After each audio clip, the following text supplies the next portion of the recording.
As everybody knows, we have a serious problem in this country. Right now, police, jails, and prisons are underfunded.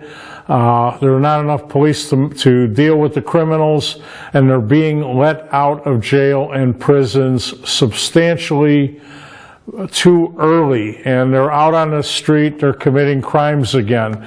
Now, adding to that mix is the fact that Obama's entitlement checks are probably going to start bouncing very soon.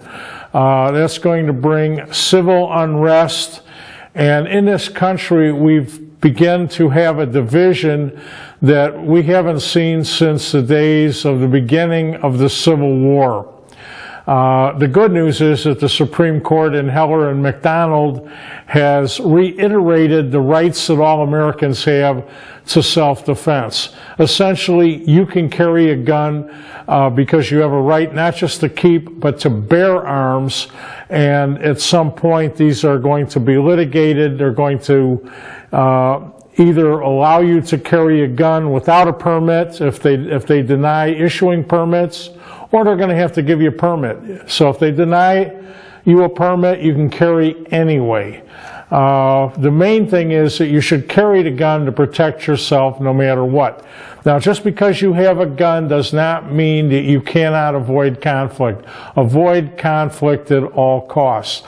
Now, right now in Chicago, there's reports of roving gangs of thugs strong-arming and beating people in the Gold Coast area and downtown area of Chicago. I think this is going to be a common occurrence in a lot of cities, and you have a right to use deadly force if the force against you is unequal, such as multiple attackers. Don't be afraid to use deadly force, and by God, use it until the threat is over. Now, when you do that, number one, don't hang around the scene. Collect any weapons you can and beat it. Why? Because accomplices will come in and victimize you. Number two, you have a right against self-incrimination. Don't pick up the phone. Don't call 911. Stay off the phone. If you see passersby, tell them to call the police or some seriously injured man, and let them make the 911 call that's recorded. Don't make the 911 call because they will use it against you. Now, when the police catch up with you, and at times of civil unrest, that's highly unlikely, but when they do and they say, well, gee, what happened? Your response is very simple. I'd be happy to cooperate with you in any way that I can, officer, as soon as I have an attorney by my side. Until then, please respect my rights. I'm going to decline to answer any questions. None of this crap, I'm in fear of my life. I went through a traumatic experience and I'm not ready to talk yet, because those will turn around and implicate you that you were in some kind of a violent confrontation. Don't go there. Keep your mouth shut tight. Now, who can you talk to? You can talk to lawyers, but when you talk to your best friend, your kids, or your parents, or your brothers and sisters, they can be forced to say what you said. And you know what? They'll try to help you by embellishing anything you said, and it's going to go to hell in a hurry. You can talk to your spouse, but you know what? I'd avoid doing that altogether too. Talk to your lawyer. Keep it simple. Get solid legal advice. Now, fleeing the scene, there's a reason for it, and that's your own safety. Now, there's also a jury instruction for flight suggesting that there's guilt. But you know what?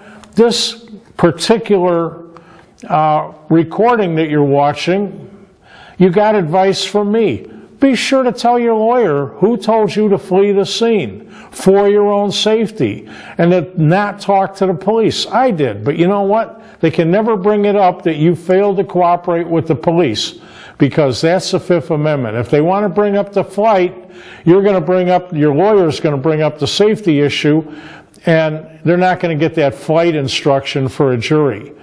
And what you don't say, nobody's clairvoyant. Just because your gun was used to kill somebody doesn't mean that it wasn't justifiable. And dead bodies have not been known to rise up and take the witness stand. And of course, you need to have good, solid shooting practice, and large caliber, 45 caliber ACP cartridges are a lot better than little pissy 9mm and 380s and assorted mouse guns. Use a real gun, fire until the threat is over, get away from the scene quickly, keep your mouth shut, and don't tell anybody, and you won't be a guest in the Heartbreak Hotel. If you could take back all of the statements people gave police investigating crimes, our prisons today would be empty. People are there because they lied. People are there because they told the truth. People are there simply because they talked. Don't you become a talker.